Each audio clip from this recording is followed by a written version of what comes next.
doctors in every field of musculoskeletal medicine need to be educated that here we have a new modality of imaging that, although in theory, as I said, digital fluoroscopy is available before, was not available anywhere to the ease that it is now available, with the precision that it's now available with this device. The video fluoroscopy I've seen from X-ray departments, the best X-ray departments, simply does not give the kind of picture that I saw, and I was really astonished by seeing these first DMX pictures. And it was very useful because what it did was it showed the problem, and the problem was in motion. As I said, fluoroscopy is available in the X-ray department. In most departments, it's not digital. And the only way that I, as a practitioner, could see it, therefore, would be go there. I work 80 hours a week as it is. I don't have time to go and dig up the radiologist, dig up the tech, and roll the film. The beauty of this is it's digital, so it gets put on a disc and we can see it in our office. I think that when we remove the mystique and the mystery, patients have a much better outcome. And I'm positive of that from my own experience. This is a great modality to be able to show them their own face, their own name, and say, this is your picture, and here's what's wrong. And they walk away feeling a lot better because they now have hope. If you just say, you need a major spine operation, and these are the risks, it could kill you, you can become paralyzed, they walk away terrified. That terror is certainly somatized into tension and headache and muscular tension and cardiovascular effects, and you name it. And patients, I think, don't have as good an outcome if they're not educated. If you are referred a patient from anybody, whether it's a fellow MD, a chiropractor, an osteopath, and they happen to bring along a disc with this picture, get it to work in your computer and look at it, because it's impressive and leads to a very important set of clinical information that will definitely alter your treatment.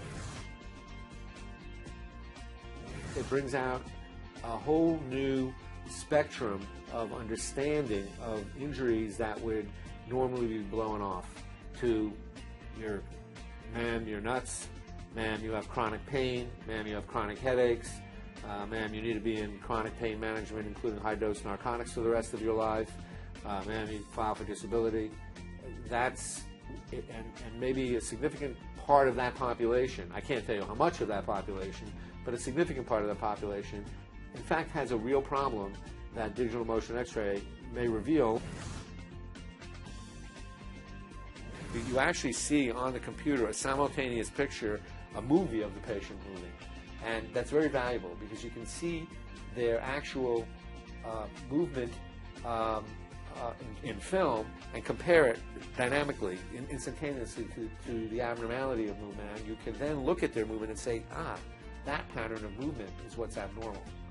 In a way, it's almost educational for being able to almost, with time, I don't have that ability yet, but I foresee that perhaps I will get that ability if I see enough of these patients, that their pattern of movement might reveal this instability, that at least give a hint. Well, maybe they should get DMX.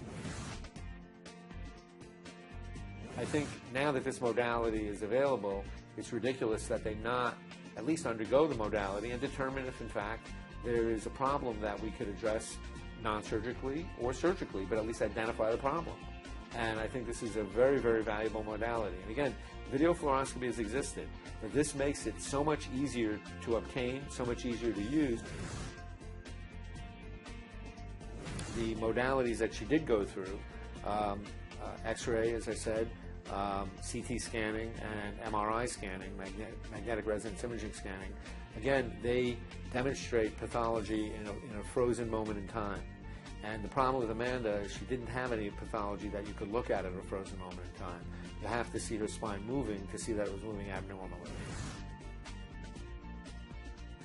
This shows that the articular process of C1 has slipped off of C2. And that's the source of her problem.